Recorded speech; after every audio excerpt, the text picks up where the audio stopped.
What's up, world? What's up, free thinkers? Thank you for checking. Let's try this again.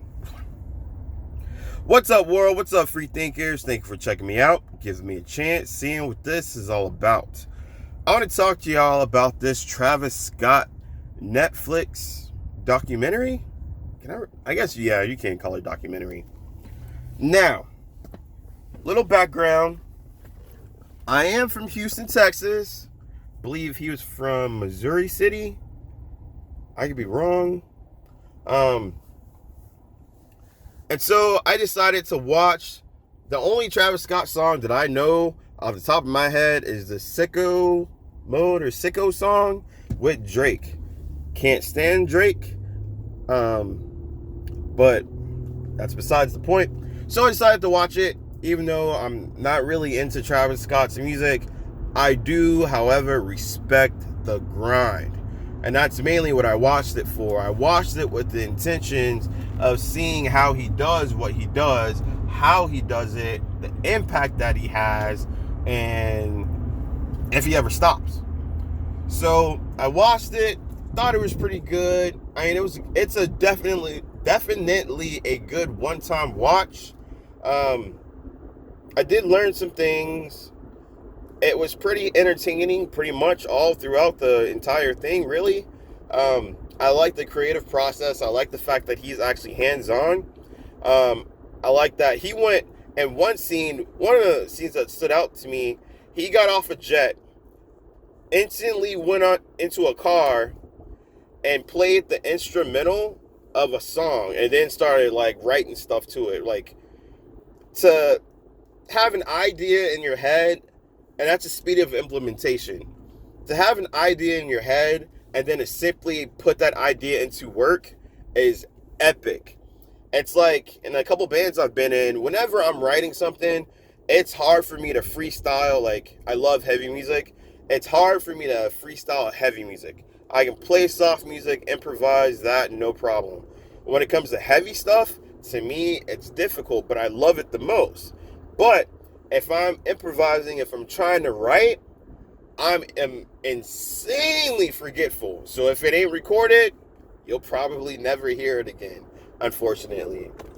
And so that's just how I was. It's like I play something that sounds good, and I'll play it over and over again. But if no one else was really feeling it, or no one else mentioned it, I probably wouldn't remember it.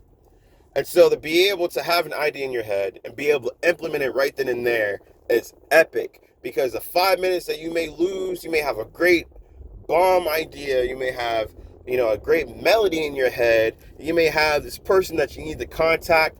That way you can, it can help your business. Or you may have a client that you needed to contact, and, you have it in your head and you don't do it right then and there. And then later on you remember it, and it's too late. They've already went on to someone else, or you don't remember everything. So it's the speed of implementation is epic. And I don't know anybody else that's breaking that that documentary down, but that's what I got. Speed of implementation. The second part that really stood out to me was there's a part where he's watching a video on his phone, and he's outside at some venue, and he's rapping, right? My voice is going out. Or, I don't know. It just cracked. It's funny. He's at a venue. He's rapping. And there's, hardly anybody outside. He even says there's, maybe 14, 15 people outside. And he's just rapping, putting in his heart and soul, just like he does now. But not too many people knew who he was. Nobody, I guess, was feeling him. And it's crazy because it's completely the opposite now. It's like I saw him get his own city award for Missouri City. He got his own city award for Houston. I believe one was Asteroid Day, not technically Travis Scott Day. I could be wrong though. But the fact that he got awarded in two different cities for having he got the key to the city, one in I think Houston, and got a day named after him in Missouri City, if I remember correctly. So it's crazy. I mean, he was able to do that, and all throughout the documentary, they show videos of him at Asteroid, which is a theme park here in Houston. I'm probably sure I don't need to tell y'all about that, because if y'all are Travis Scott fans, I'm guessing y'all probably already know about Asteroid in Houston, Texas. So they showed clips of him being at Asteroid, all throughout the thing, and it was relatable to me because my mom got a season passes, so I go to Asteroid every summer, multiple times a week with my cousins, and get on rides and all that stuff. So I mean, it's like I'd recognize the places, I remember the rides, and it was pretty cool to watch that.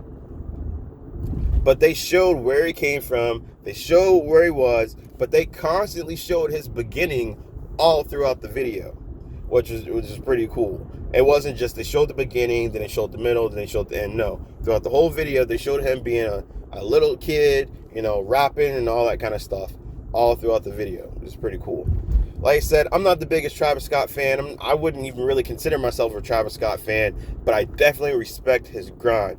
I respect his hustle. I don't really know if I really like a Travis Scott song, to tell you the truth.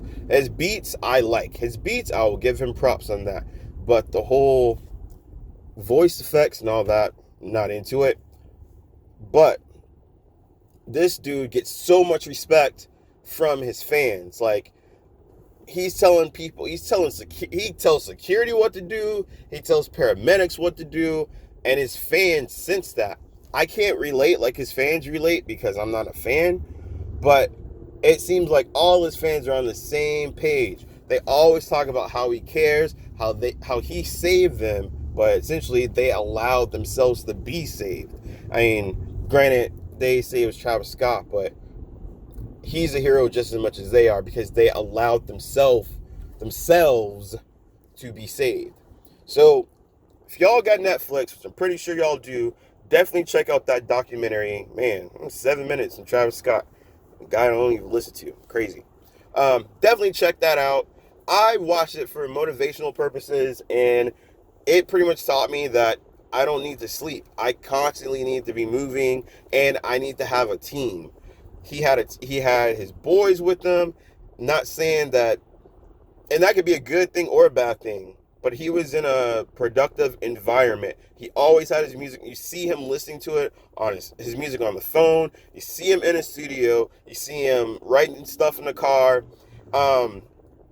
He was on a street here in Houston. I actually recognized it from the scenery, and he told the driver to max it out, and they said it was already maxed.